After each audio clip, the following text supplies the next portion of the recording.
Good morning, everyone, and welcome to the virtual breakfast session produced by Total Food Service and L. Sashin and Associates. And we'd also like to welcome our sponsor, Valiant Technologies. In case you haven't heard, there are bad guys out there that are hacking people's computers, hacking people's systems. And if that ever happens to you, or you don't want it to happen to you, just call the people at Valiant. If you need their information, contact me and we'll get it right out to you, or read about them at next month's Total Food Service magazine. I saw the article, it's a very good one that's coming out. Well, why are we here? We're here to discuss the Tyrant Chef and why he really can't make it anymore. We're talking about HR in 2021. But before we go into the topic, I'd like to go around the horn and everybody, please identify yourself. Russell. Hi, I'm Russell Jackson. I am the chef owner of Reverence in Harlem. Okay. And Catherine. Good morning. My name is Catherine Wells. I am the chair of the Labor and Employment Department at Chiesa, Shahinian, and John Tomasi, a regional law firm in the area. And I work with restaurateurs and helping them with wage and hour issues and other HR-related matters. Thank you. Karen.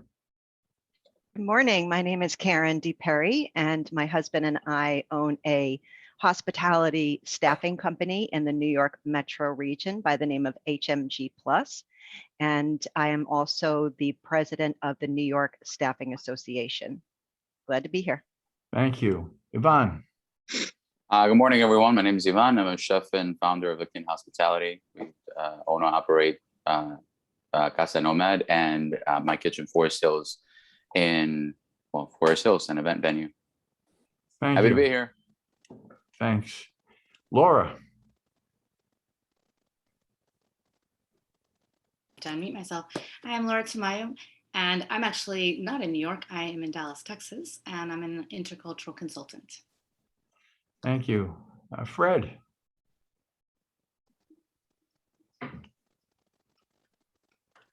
Fred, you're Marcel Marceau. Unmute yourself. Good morning, I'm Fred Clashman. I'm the publisher of Total Food Service. Welcome, everybody. Thanks for joining us. Thank you. Bob? Morning. I'm Bob Heiss, Larry's partner in this venture. I'm apparently in charge of technology and coming to you from a David Hockney portrait. And my experience with this subject is that I've been through several HR trainings, not as a volunteer, but as I was assigned to them. So I'm looking forward to this conversation. Oh, thank you. Thank you, everyone. Thanks for coming here. And just one last thing before we start. Remember, these people are talking about their knowledge, their experience. They are not your advisors. If you have any information that you might need, contact them and they could nut it down for you, or contact your current advisors to keep you on the straight and narrow. Well, let's start talking. We have a situation here. I just can go back to my experience in restaurateurs and what is right to do and what is not to do. When I was 14, 15 years old, I got a job working in a large snack bar at a beach club. Actually, it was the one that has been seen in very many movies in Atlantic Beach. And I was working behind the counter, and the owner, Peter, would watch this 14, 15-year-old working behind there. And of course, when a girl came in, I was always flirting with the girl, and he would sort of venture over to my station with a big cigar hanging out of his mouth and walk up behind me and smack me in the back of the head and says, "You lazy idiot, what are you doing?" So how many things are wrong in that, besides the fact that I wasn't doing my job? life has gotten a lot more complicated now. People are smarter, they're more attuned to how their feelings. And it is not only running a team, but it's running people, individuals in that team, which seem to have to come first right now. Well, this was all in the back of my head until we were at another meeting on Zoom. And Laura Tamayo got up and mentioned a phrase to me called cultural anthropology. I had no idea what it was, but it sounded interesting. And Laura, can you please unmute yourself and give your definition of what cultural anthropology is? Well, I just wanted to first give a little context. We're not going to do actual cultural anthropology, but it's just the idea of observing. You know, how do we observe one another acting in society? And we were talking about how, while we don't have to all become cultural anthropologists, just learning a little bit about how that's done can be enormously useful in understanding each other's ways better. And of course, that means in adapting to one another better and making work life more pleasant and certainly more effective. Thank you, Laura. Russell, how does that equate to the kitchen? Well, I think that there's a new dynamic that's occurring now in the restaurant industry, and I think it's been a long time coming. I think that, again, as you were saying, that people are a lot more in touch with who they are, how they want to be treated, and you know, in going through what we've just been through in the last year and a half, there's a greater level of awareness, especially when we get to elements of social justice. I know for myself personally, it's been an enormous process of looking back at my entire career and having a better understand of how I was actually treated, how I was trained, how I was educated, how I was raised in the current society. There's an awful lot there, and at 48 years, or 48 years. Oh God, I wish I had those 10 years. At 58 years of age, that's the first sign. You of look like hitting you're 35, 58. man. It's all good. At 58 years of age, you know, it's like it's a lot to get my arms around. So yeah. Okay. Catherine, what are you seeing on the legal side that could be a /warning /help to the business owner? Well, we're seeing many more clients contacting us about compliance issues than they have pre-COVID. You know, COVID and, you know, the laws that were implemented as a consequence of COVID had clients rushing to us about making sure they were doing what they needed to do to comply with those laws. Now we're seeing a different trend, you know, not necessarily related to the restaurant industry, but in terms of return to the workforce, return to the office. Clients are concerned about mandatory vaccines. What are their policies? What can they do? How do they implement it? And, you know, my restaurant clients struggled very, very much this summer and for the last year getting help. They could not find help because many of their staff members were making more on unemployment. So there's been a lot of challenges, but I would say there's been a significant increase in counseling employers about how to implement and carry out what they need to do. Okay, thank you. Yvonne, you know, in a previous virtual breakfast session, you made a comment that you seek people who, as opposed who want a job or just need the money, want to start a career in restaurants. How do you deal with that? How do you seek these people? And does it work for you? I mean, it's a complicated question, or approach, I guess. But yeah, and we look for people that do want a life, particularly not just in restaurants, but in cooking. And when I say somebody that really likes cooking or restaurants, or there's much more, I think, to a job than how much you're making, especially in the restaurant business, because you're not going to make that much to begin with. So we find other ways to fulfill you.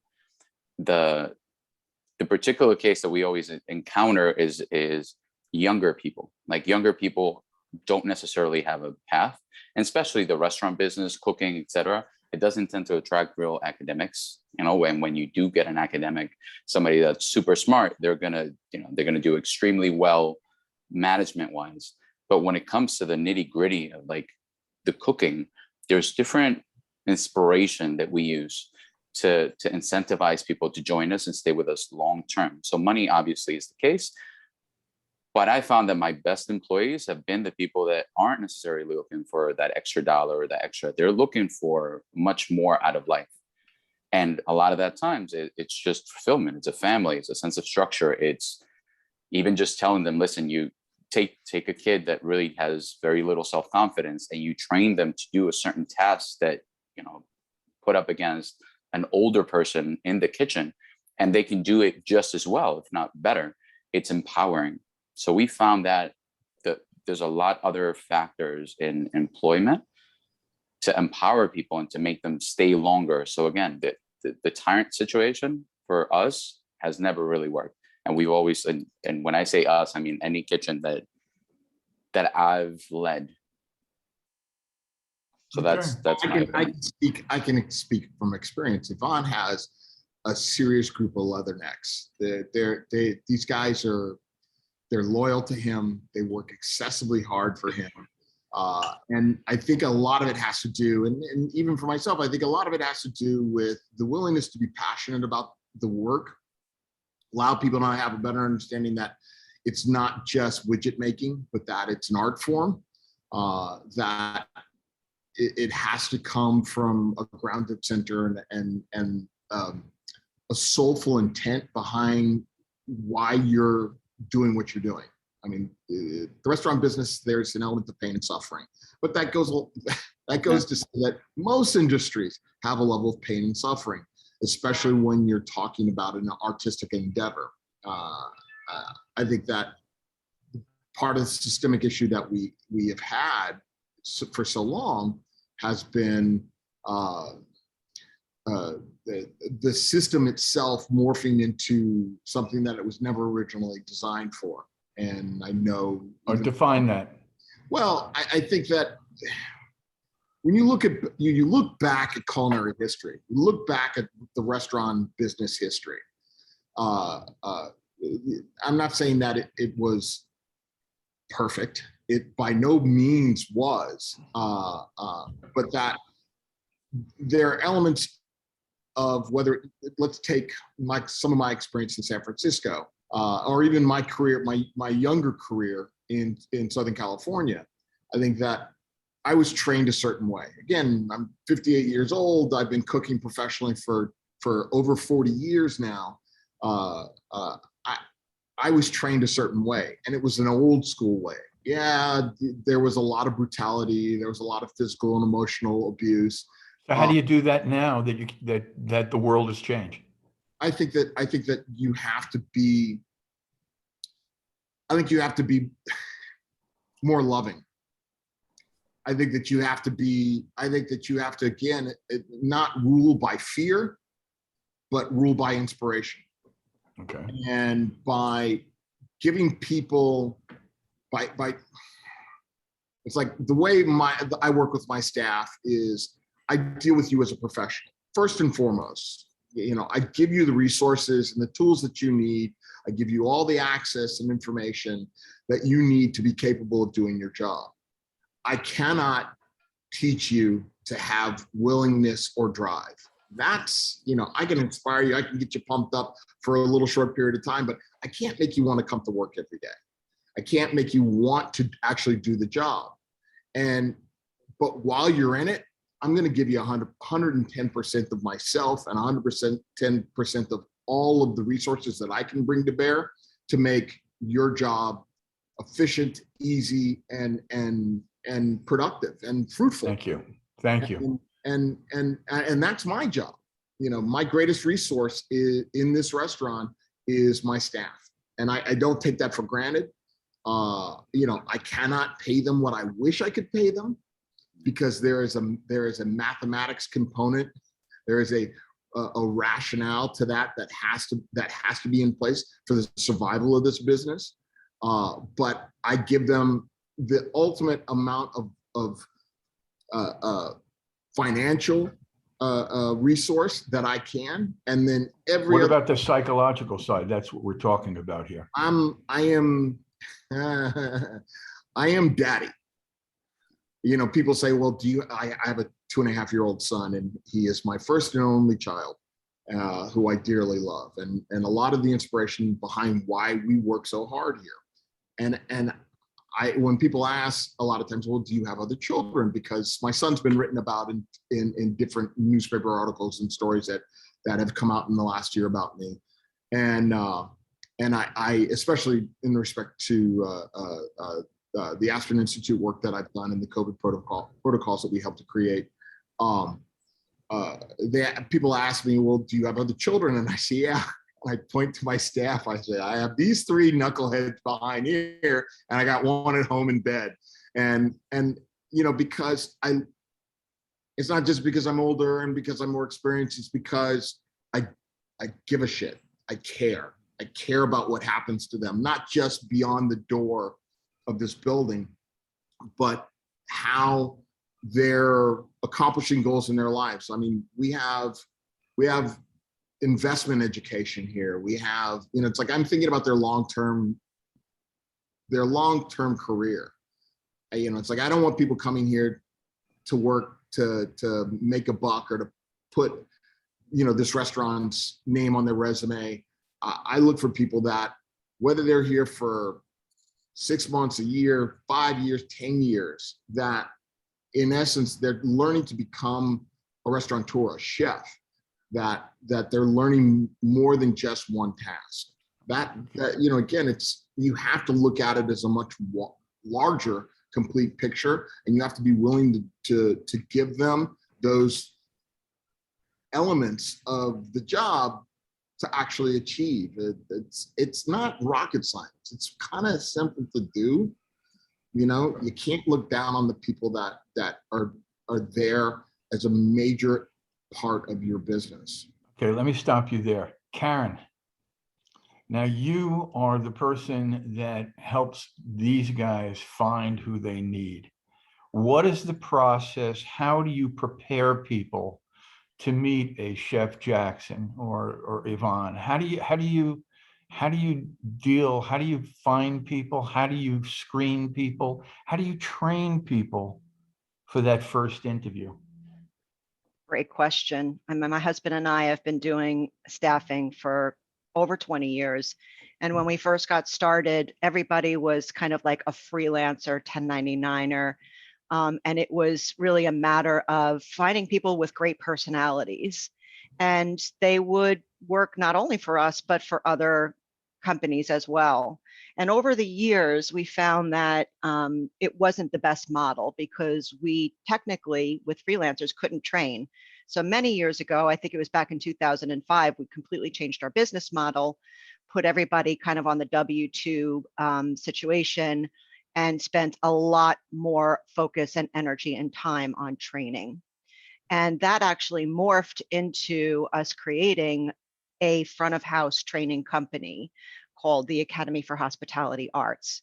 So I really appreciate what Russell is saying is that, and also Yvonne, that when people come to us, oftentimes the most eager people don't have experience. Oftentimes the most experienced and skilled waiter will believe he knows everything or she knows everything and be less inclined to be a team-oriented person, less inclined to learn the techniques that the Academy teaches, which is nothing outside of traditional proper service techniques. But when we launched the Academy and we brought some of these folks in for table service training, a lot of them really didn't know the proper way of serving. So to go back to your initial question, I think it is a matter of personality. And this is not something that's, again, rocket science. The most eager people are the ones that are going to be your best workers. They'll be even better loyal employees when you train them when you train them to have that confidence on the floor. And then what happens is that with that confidence, they end up getting accolades and they get opportunities that they might not otherwise get because of their skill level and their personality. So when we're screening, it's really more a matter of, are they a team player? Can they be coachable? Are they open-minded? And do they have the availability?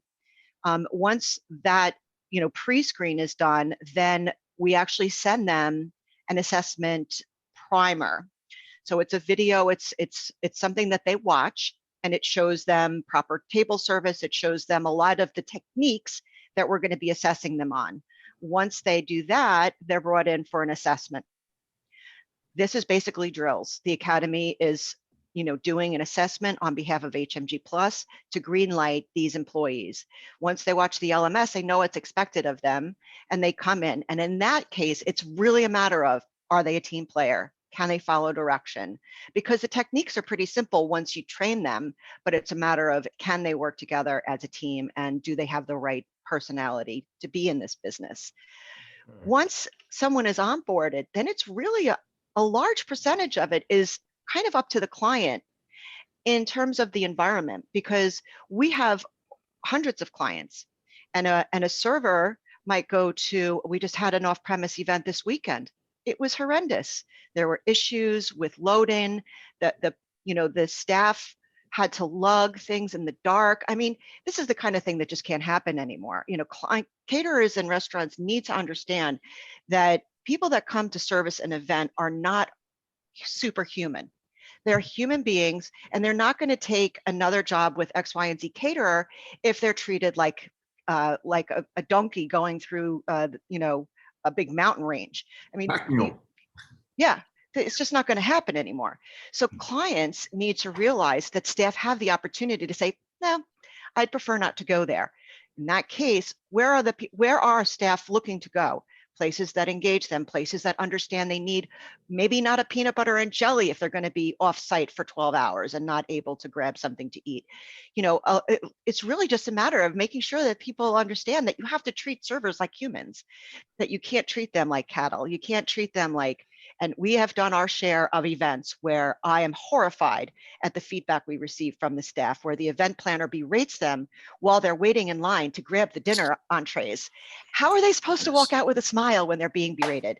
So really, I think this is kind of a wake-up call for the whole industry, although I suspect that some caterers will continue to operate the way they operate, but those are the ones that are going to find themselves in a lawsuit. Those are the ones that are going to just have a really bad reputation. So that's kind of my 2 cents on the topic, and I have a lot more stories to share about that. But Awesome.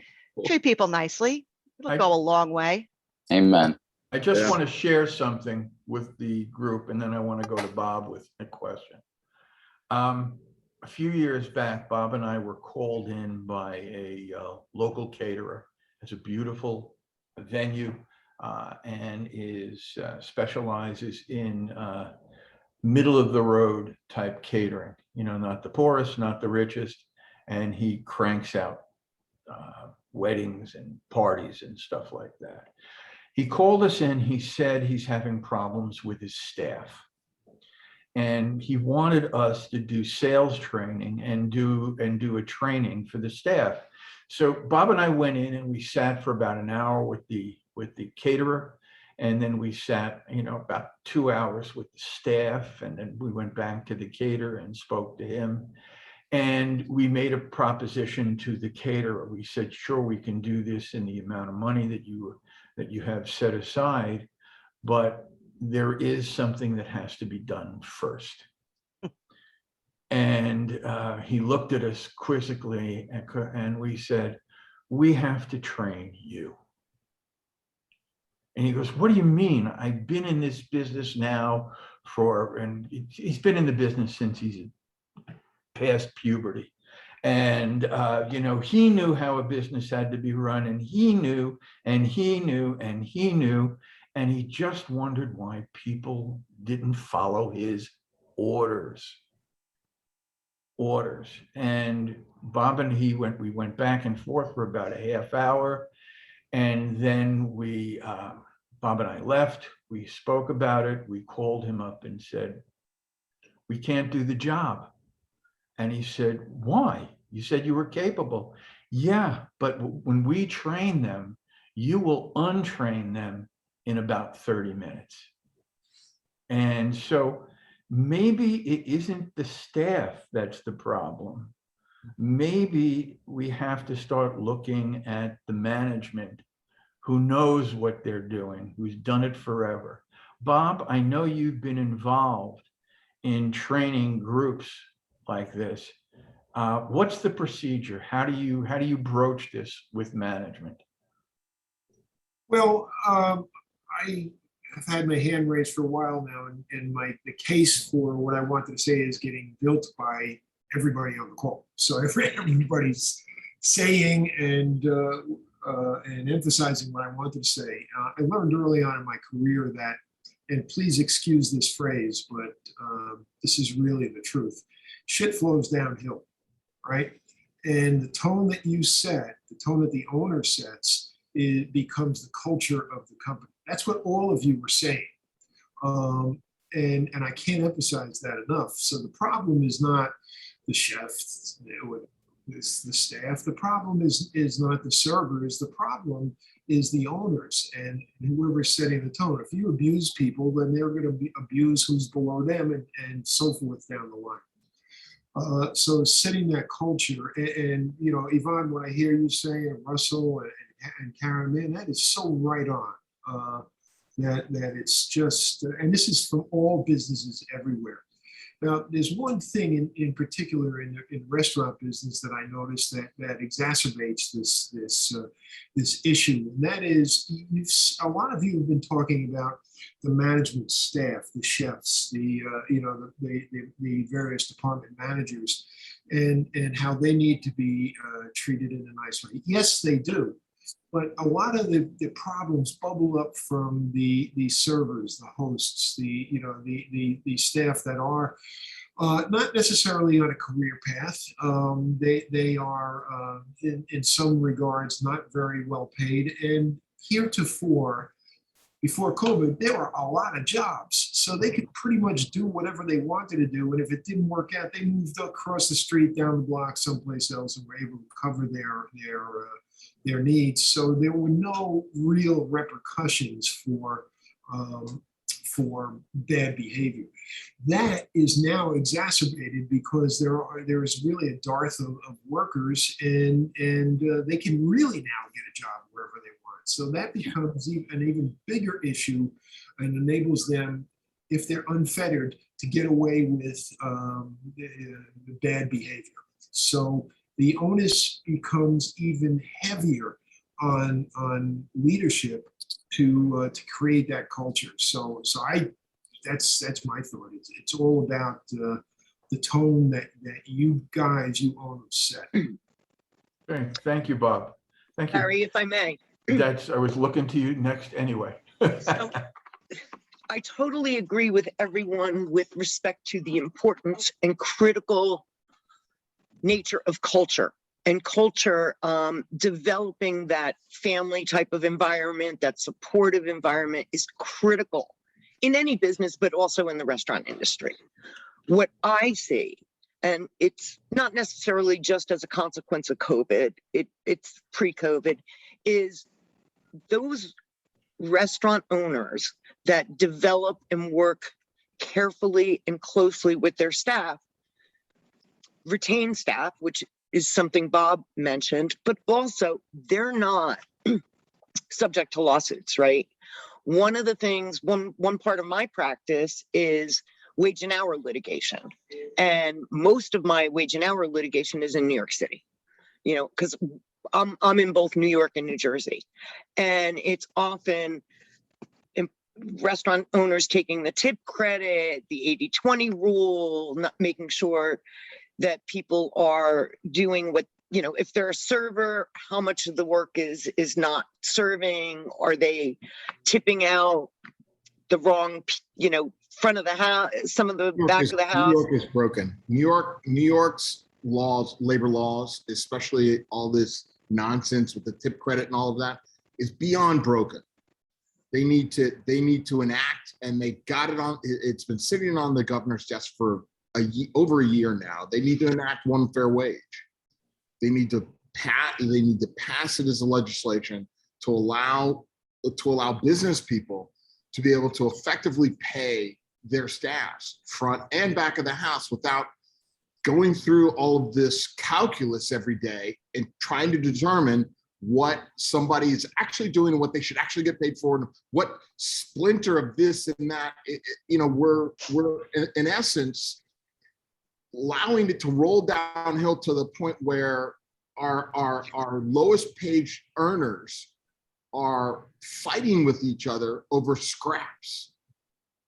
And we as restaurateurs want to take care of our people. I mean, there's a guy that just got seriously penalized for wage theft when he was trying to do the right thing for his staff. Now, if one fair wage had been enacted, it would have been a moot point, and everybody would have gotten paid.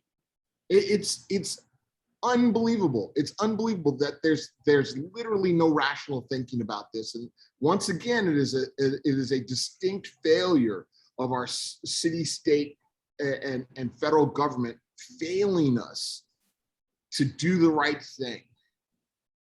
This is just one of dozens of things that they have that disproportionately affects the restaurant industry.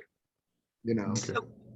Go ahead, Catherine. Russell, I agree. And knowing the ins and outs of the wage and hour laws in New York City and, in different counties in New York, there's no uniformity. The hospitality order, you can't even understand. I don't know how business owners and restaurant owners in New York can't make a mistake. It's crazy. And then you have the plaintiff's bar, which literally there's a couple of lawyers that go into restaurants and they start talking to the servers to try and troll for clients. It's the new ambulance chaser. Exactly. It's the new ambulance chaser.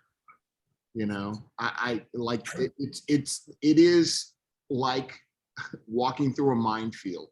At some point you're going to lose a limb. I mean, yeah. The one fair wage.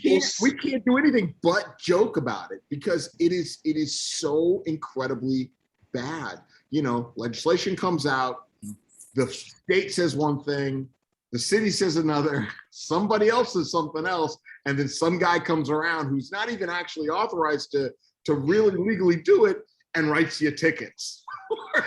Yeah, it's an interesting thing for those who, well, everybody at this point should know what it's like in a kitchen. This whole operation is really the heart and soul of the operation is done in a 120-degree closet with 4, 5, 6 people in it, and another 4 or 5 or 6 people running in and out. What bad can happen? What bad can happen in that climate? So you've got closeness, you've got heat, you've got hell during meal times going on. And how could you avoid having contact, nerves, mouths going off in that situation? How do we train people to live during that so you can avoid the comment, the push, the touch? How do you train people to avoid this situation in such a difficult? It's like trying to run a marathon on Jupiter. You're stuck to the ground. Well, Larry, first off, when it comes to harassment training, New York State requires every employee to have, we call it the respectful workplace training, because the New York Staffing Association actually developed their own sexual harassment training video because the staffing industry is very unique in a lot of regards. But every single employee is required annually to have harassment training. So if you're not doing that, that's problematic. And then in addition, ownership management needs to continue to enforce a culture of respect. Mhm. Just to, Absolutely. Great. Yeah. From a litigation risk standpoint, Karen's absolutely right. But one of the things, you have to do is, even though creating that respectful culture is incredibly important, if there's a violation of that policy and someone engages in disrespectful, inappropriate, or unlawful conduct, they need to be disciplined, whether it's a suspension, whether it's, a written warning, whether it's a termination. And the hardest part is oftentimes the people we find that are disrespectful or we get the calls about are, general managers, senior level people in management that are being disrespectful to employees, and particularly whether it's a sexual comment or a racist comment, they're the ones that are not really setting the right tone and violating the policies. let me ask you something, Catherine, while we're on the subject. Everyone remembers their rights. Everyone remembers their rights. How can a business owner, a restaurateur, or any business owner protect themselves? Is there such a thing as a form that states your rights and your responsibilities, that you sign on to both as part of the employment? Because like I said, a first grader knows their rights. There's no responsibilities that are attached to it. That's why schools are crazy. You as a business owner, isn't there something that you should draft or something to CYA so that the person you're hiring knows what they can expect in their rights and responsibilities? Catherine. So one of the things we do often for our clients is create employee handbooks, right?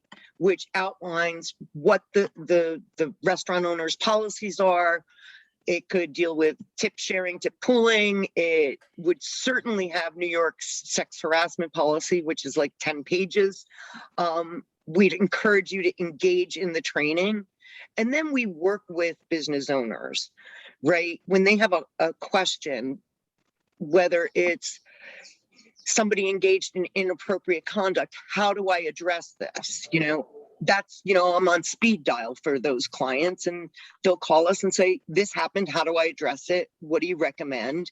And the key to protect yourself as a business owner is documentation, documentation, documentation. And consistency, right, Catherine? Like not looking the other way for one employee, but disciplining another is a huge problem that it's an easy trap to fall into, but there has to be consistency. There can't be favoritism. It can't be okay for one person and not another. But yes, document for sure and apply consistency in your approach.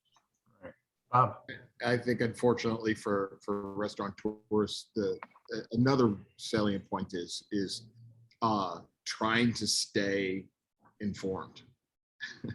It's like we get 100 emails every day about all manner of things, but the importance of knowing how the winds shift, at least in New York. I didn't have this issue in San Francisco or Los Angeles, but it seems like there is a daily task or weekly task that's added on to ownership and management's process. This week, the city came out with a COVID policy memorandum that you have to template out, fill out, post, have in your DOH book, put online with your staff and inform them, and if you don't, you get fined for it, but yet no public announcement.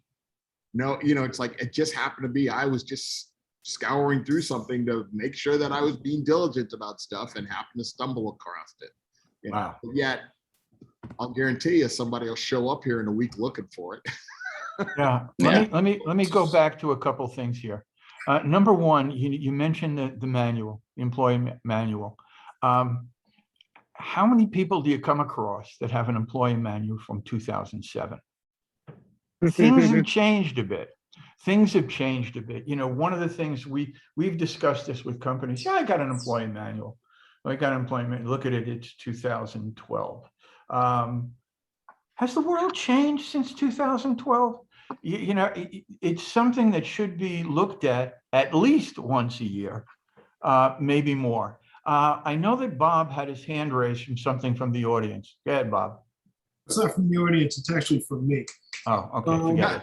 I want to inject a little bit of reality into this conversation, because if you look at the world from the employee's perspective, outside of the restaurant industry and probably in the restaurant industry, the world from the employee's perspective is that HR departments, employee manuals, grievance procedures are all in place to protect the company, not them. Right? It's not unusual for somebody to go to an HR staffing person and say to them, "Hey, I've got a problem on this job," and it becomes very clear that it is the company that's being protected. And I think in a culture, in a restaurant culture where there's a relatively small amount of employees, the majority of which are very transient and feel somewhat unprotected, particularly since they've got a wage structure that is not necessarily valuing them. I think that's a large problem. And we talk about instilling a culture of caring and a culture of everything flows in the right way from the top down. Some of these procedures can be perceived as, yeah, this is what we're saying, but this is what we're doing. And you are, you're just, that's I just want to throw that in there, because let's not look at the world strictly from the way we want to see it. Let's look at it the way it really is. Yes. Laura, you run a small company. How do you deal with it with the small group of individuals that you're working with? Well, I guess, and this does apply to what you guys are talking about in terms of building community. I think that the important part is, how do you get a team to come together? My particular company, we actually have been virtual forever. So taking care of these details is very important in getting us to come together so we can work effectively. I think that what everyone here is saying, and I think what everyone experiences, especially in small business, I think, is people looking for that community, looking for that sense of family. In essence, people want to be seen. And I think that's what we're, at least from our point of view, what we try so hard is to make sure that people feel seen. Now, online, I'll tell you that's even more challenging than it is in person. But I think that's why it's important for us to look to ourselves first. So yes, I agree, the employer sets the tone for everything. And I think that in our own interactions, whether we are the employer or not, it's looking to understand ourselves first. How do we behave? What are our behavioral preferences? How do we deal with these different situations so that we can then, in contrast, see how other people deal with them? But I think the first focus always has to be on ourselves and on better understanding. And I think that's something that can serve anybody in any industry, is trying to better understand who we are, how we act, so that we can better understand how our employees, how our clients, how our customers actually are perceiving us. Where do we believe we're showing good leadership? And it turns out the people we're trying to lead, like your story, like what you were sharing with us, Larry, turns out that leadership that we're trying to display is not being received as good leadership. It's being seen as something completely different. Or the employee that comes from a way of living life or following every single instruction exactly to the T, nothing more, nothing less. That is perfect promotable behavior. And it turns out, as an employer, maybe you're looking for initiative, maybe you're looking for something else. And so there's a disconnect. It's connecting those parts and helping each other, see ourselves better so that we can see each other better. Thank you. George, I want you to unmute yourself for a second. All right, George, unmute. I'm here. George is Yes. president of Valiant Technologies. George deals with a group of people who know everything. Oh no, about that. His text. Thank you, Larry. His text. Well, he deals with techies who live in their own little world. How do you deal with these planets revolving around the sun? That's a great question. And as I was listening to the to Russell and some of the other people speak about the motivation and getting people kind of working all towards a similar goal, a lot of it just starts with over communication.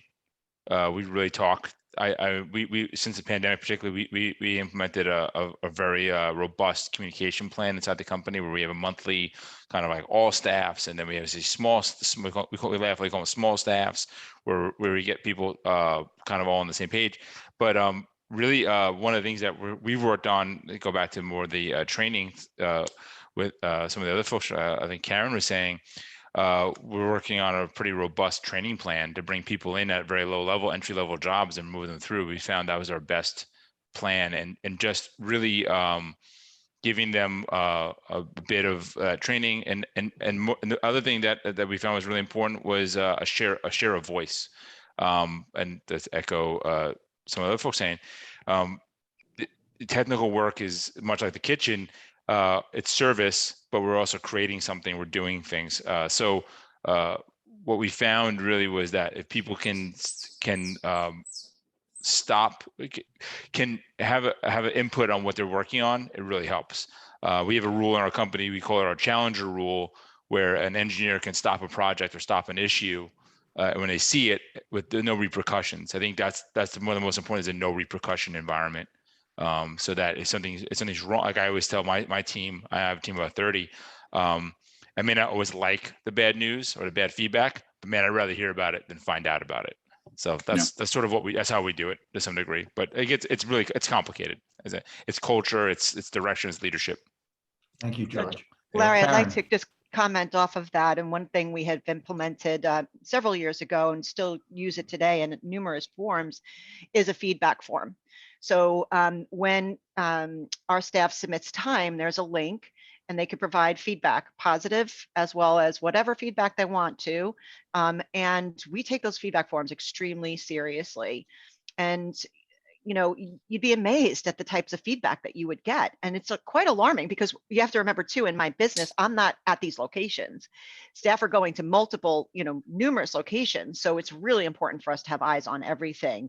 And I found that the feedback form is super important. It allows people to voice their opinion about a situation, and it allows us to take action and contact the client, contact the employee, and have that conversation and dialogue. So I would encourage feedback forms.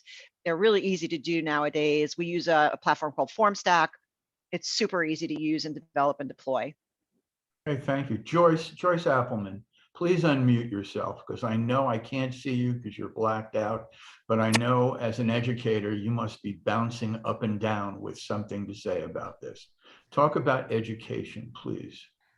The education world is at a crossroads. The training that has been done in the past was, of course, in person. Now everything's online. In high school, across the country, the culinary programs are suffering dramatically because the children are not able to have a person standing over their shoulder working with them on techniques and skills. So they're learning everything virtually, which is going to make it much more difficult for the businesses expecting these students to come in with job readiness. It's going to be at a much lower level. So therefore, businesses have to retool and think about the younger employee in a different way. I would love to turn this over to Yvonne, who went through a culinary program and now is, the restaurateur, so he can speak from both arenas. But education is undergoing a new transformation, but it's going to take them a while to catch up. So business is going to have to step in the way they used to. Okay. Yvonne? Yvonne, the baton is passed. So, I mean, I'm gonna backtrack just a little bit about, you said before, like what it really takes to I guess set the tone. And I think I'm gonna link it to education in this sense. And I think it's when we get a lot of these kids, it's really structure, like, and structure, it could be different in different ways. And obviously, like back in the day, corporal nudging, let's say, or tough love was really something that was very prevalent in the kitchen and restaurant business. But there's different ways of tough love. It doesn't necessarily have to be corporal. Like there's obviously structure, and it's very much dealing with kids, or I mean, I hate to use this reference, but it's like when you're training like dogs, like animals. And I don't mean to call people animals, but I like the points that were made. And I was reading that it's really just exercise, love, and discipline. And it's really those three things that create a good structure and create a good, respectful relationship with the employer, the employee, the trainee, the student. It's I believe it's applicable across the board. But I think, and I was mentioned before, I think by having like a manual, by having rules set out, it was mentioned, over communicate.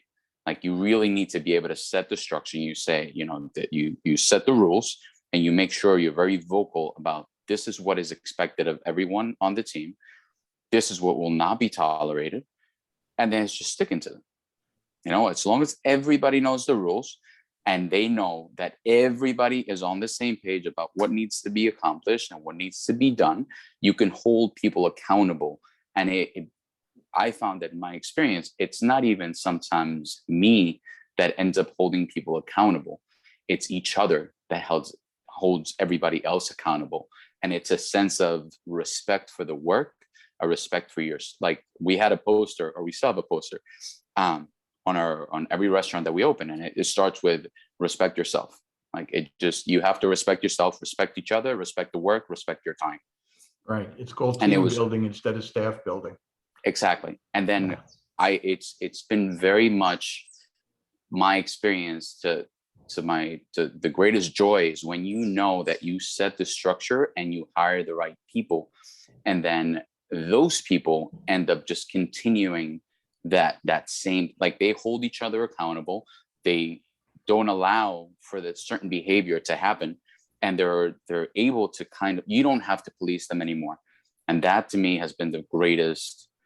Like, once you have that structure, you don't have to necessarily constantly like berate people, because they hold each other accountable and say, this is not okay. This is the culture. This is what is expected of you. And it's a from Ross's perspective, it's a loving perspective, but it's also a very empowering thing to say, this is like, you're an adult. We're going to do this. We're going to do this correctly. We're going to do this together, and everybody's going to be better for it.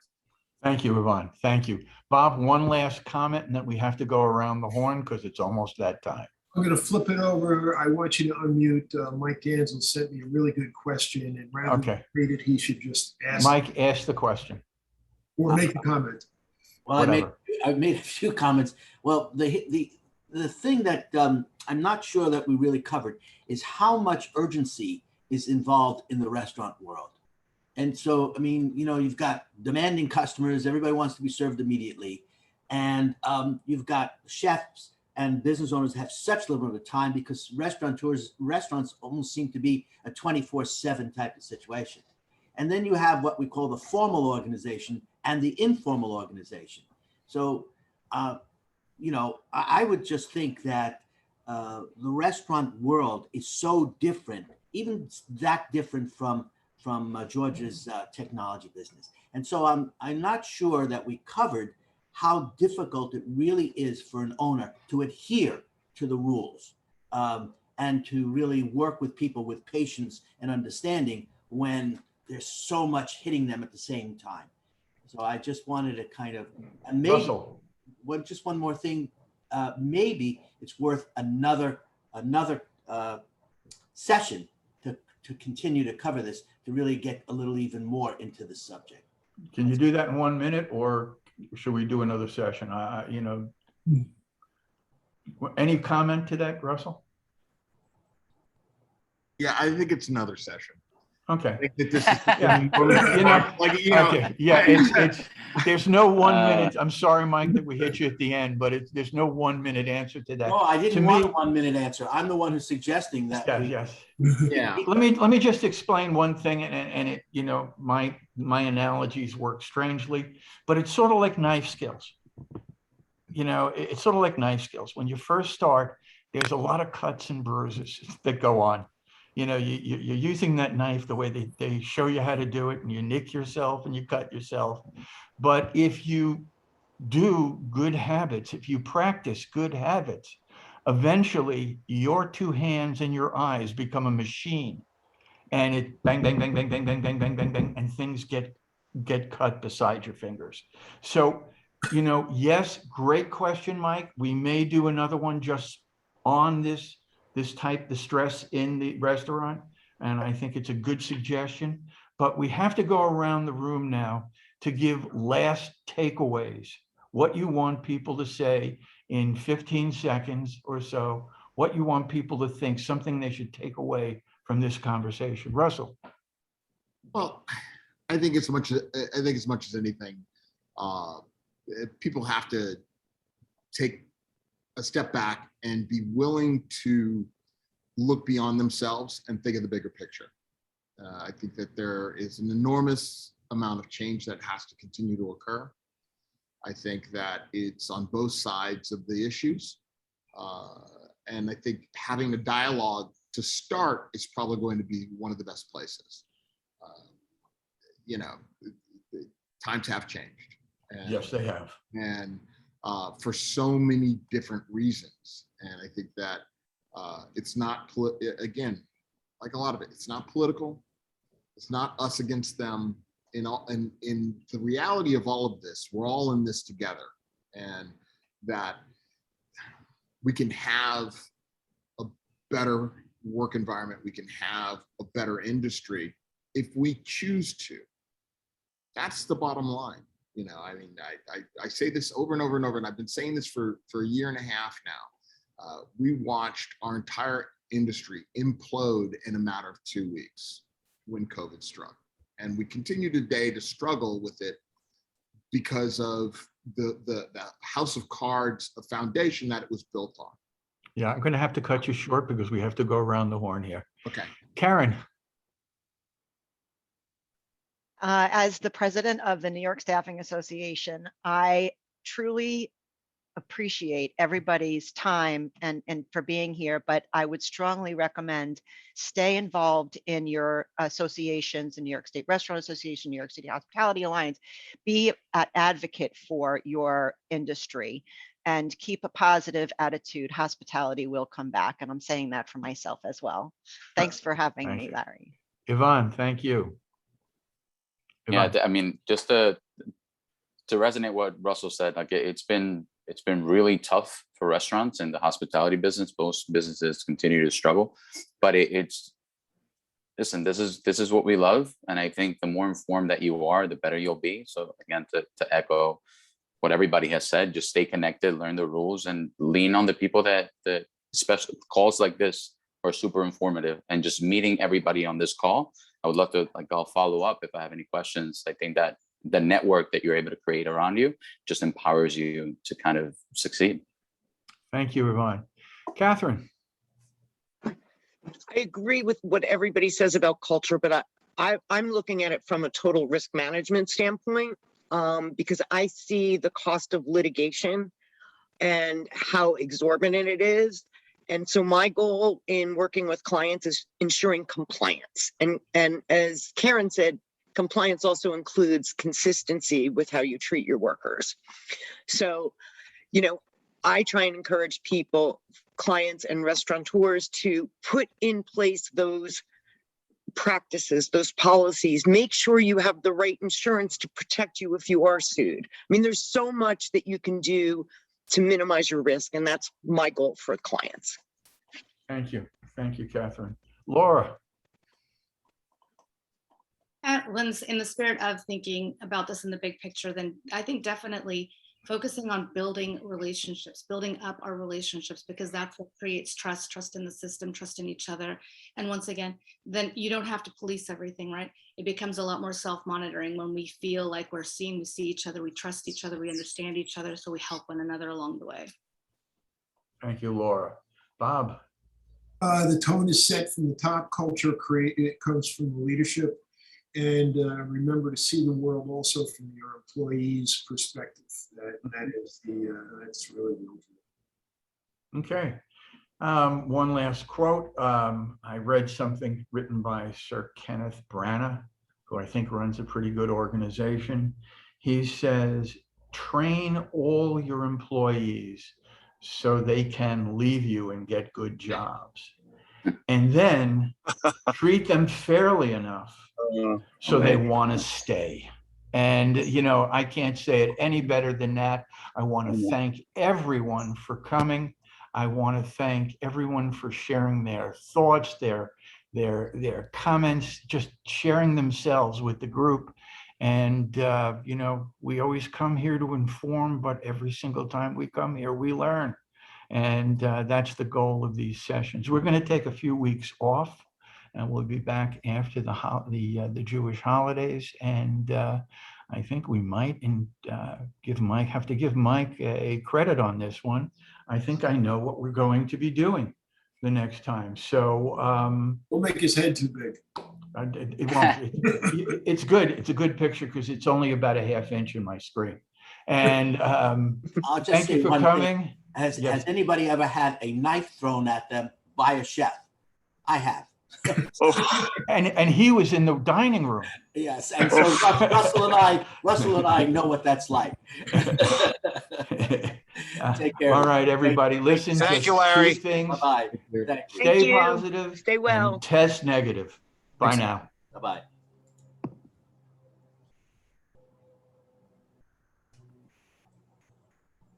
Where are your glasses, Larry? Hold on, I got to turn off the